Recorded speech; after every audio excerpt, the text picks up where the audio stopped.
വടക്കാഞ്ചേരി ഓട്ടുപാറയിൽ വസ്ത്രവ്യാപാര രംഗത്ത് 65 വർഷത്തെ പാരമ്പര്യമുള്ള കലാ ടെക്സ്റ്റൈൽസ് ഏറ്റവും പുതുമകളോടെ വിപുലീകരിച്ചിരിക്കുന്നു.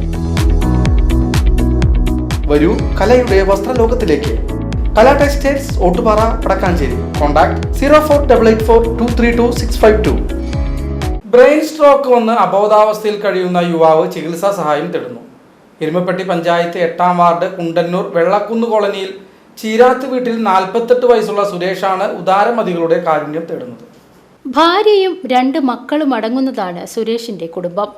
ലൈഫ് പദ്ധതിയിൽ ലഭിച്ച പണി പൂർത്തീകരിക്കാത്ത വീട്ടിലാണ് ഇവർ കഴിയുന്നത്. നിലമ്പൂരിലെ പോലീസ് ക്യാമ്പിൽ ദിവസവേതനാടിസ്ഥാനത്തിൽ താൽക്കാലിക പാചകക്കാരനായി ജോലി ചെയ്തിരുന്നു. ഇവിടെ നിന്ന് കിട്ടുന്ന തുച്ഛമായ വരുമാനം കൊണ്ടാണ് കുടുംബം പുലർത്തിയിരുന്നത്. കഴിഞ്ഞ മാർച്ച് മാസത്തിൽ അവധിക്കെത്തിയപ്പോഴാണ് സുരേഷ് ബ്രെയിൻ സ്ട്രോക്ക് സംഭവിച്ച് വീട്ടുമുറ്റത്ത് കുഴഞ്ഞു വീണത്.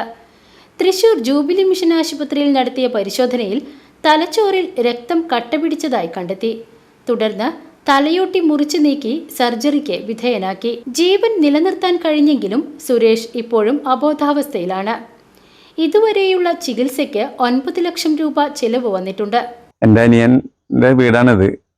അനിയൻ കഴിഞ്ഞ മാർച്ച് 14-ാം തീയതി കാലത്ത് ഉറക്കത്തുനിന്ന് എഴുന്നേറ്റ് പുറത്തേക്ക് വരുന്ന സമയത്ത് പെട്ടെന്ന് തളർന്ന് വീഴാൻ പോയി ഒരുത്തിൽ പിടിച്ചിരുന്നു. അതിനുശേഷം കയ്യും കാലും അപ്പം തന്നെ തളർന്നു.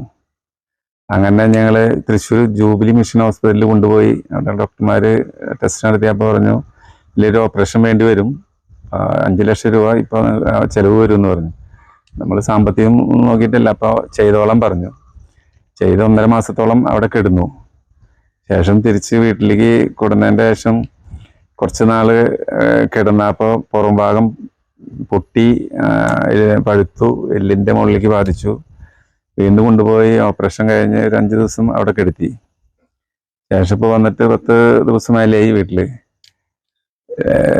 ഓപ്പറേഷനും മറ്റുള്ള അവിടുത്തെ ഹോസ്പിറ്റലിൽ ചിലവ് കൂടിയിട്ടൊരു 9.5 ലക്ഷം രൂപയോളം അവിടെ ചിലവ് വന്നിട്ടുണ്ട്. ഇനി അടുത്തൊരു ഓപ്പറേഷൻ കൂടി വേണമെന്നാണ് പറഞ്ഞേക്കുന്നത്. ഓപ്പറേഷൻ കഴിഞ്ഞതിൻ്റെ അന്ന് മുതൽ ഇന്നേ വരെ ഓർമ്മ വന്നിട്ടുമില്ല, കണ്ണ് തുറന്നിട്ടുമില്ല. സാമ്പത്തികമായിട്ട് ചികിത്സയ്ക്ക് വളരെ ബുദ്ധിമുട്ടാണ്. ഇതുവരെ നാട്ടുകാരും സ്വന്തം ബന്ധുക്കളൊക്കെ ആയിട്ട് കുറെ സഹായിച്ചിട്ടാണ് ഇതുവരെ എത്തിയിരിക്കുന്നത്. തുടർന്നുള്ള ചികിത്സ നടത്തുന്നതിനുള്ള സാമ്പത്തികമായി ബുദ്ധിമുട്ട് അതിലാണ്. ഡെയിലി തന്നെ നല്ലൊരു ചിലവ് വരുന്നുണ്ട്, മരുന്നിനും മറ്റുള്ള ചിലവുകളൊക്കെ ആയിട്ട്. യന്ത്രസഹായത്തോടെ ശ്വസിക്കുന്ന സുരേഷിന് തൊണ്ട തുരന്ന് ട്യൂബ് ഘടിപ്പിച്ചാണ് ഭക്ഷണം നൽകുന്നത്. ഒരു സർജറി കൂടി നടത്തിയാൽ സുരേഷിനെ ജീവിതത്തിലേക്ക് തിരികെ കൊണ്ടുവരാൻ സാധിക്കുമെന്നാണ് ഡോക്ടർമാർ അഭിപ്രായപ്പെടുന്നത്. 5 ലക്ഷം രൂപയോളം ചിലവ് പ്രതീക്ഷിക്കുന്നുണ്ട്. നിലവിൽ 1 മാസത്തെ മരുന്നിന് മാത്രം 20,000-ഓളം രൂപ ചിലവ് വരുന്നുണ്ട്. എൻ്റെ ഭർത്താവ് സുരേഷാണ് ഇങ്ങനെ വയ്യാതെ കിടക്കുന്നത്. കഴിഞ്ഞ മാർച്ച് 14-ാം തീയതി ആൾക്ക് വയ്യാതായത സ്ട്രോക്ക് വന്നിട്ട് മിഷൻ ആശുപത്രിയിൽ 1 മാസത്തോളം ഞങ്ങൾ ചികിത്സയിൽ കഴിഞ്ഞു. ഓപ്പറേഷൻ കഴിഞ്ഞിട്ട് ചികിത്സയ്ക്ക് ഞങ്ങൾക്ക് യാതൊരു മാർഗവും ഇല്ല. ആൾ വരുമാനം മാത്രം ഞങ്ങളുടെ ആശ്രയം. എല്ലാവരും ദയവായിട്ട് സഹായിക്കണം അപേക്ഷിക്കും. ഇനി ഒരു ഓപ്പറേഷൻ കൂടി ഉണ്ട്. ആൾക്ക് തലയോട്ടി കുറച്ച് ഭാഗം മാറ്റി വെച്ചിട്ട് അത് ജൂബിലി മിഷനിൽ ഇപ്പോഴും സൂക്ഷിച്ചേക്കുക. 3 മാസത്തിനുള്ളിൽ ആ ഓപ്പറേഷൻ ചെയ്യാനുള്ള ഡോക്ടർ പറഞ്ഞേക്കണം. അപ്പൊ ഇനി ഞങ്ങൾക്ക് ഇവിടെ ചികിത്സയ്ക്കും നിത്യ ജീവിതത്തിനും ഞങ്ങൾക്ക് യാതൊരു മാർഗവും. എല്ലാവരും സഹായിക്കണം അപേക്ഷിക്കണം.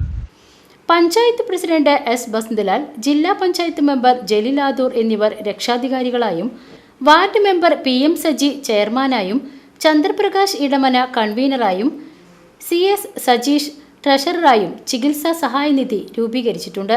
സന്മനസ്സുള്ളവർ 6238396170 എന്ന ഗൂഗിൾ പേ നമ്പറിലോ South Indian Bank Engakkad branch account number 091505000505 IFSC code number SIBL 000739 എന്ന അക്കൗണ്ട് വഴിയോ സഹായം നൽകാം. News bureau, Erumapetty.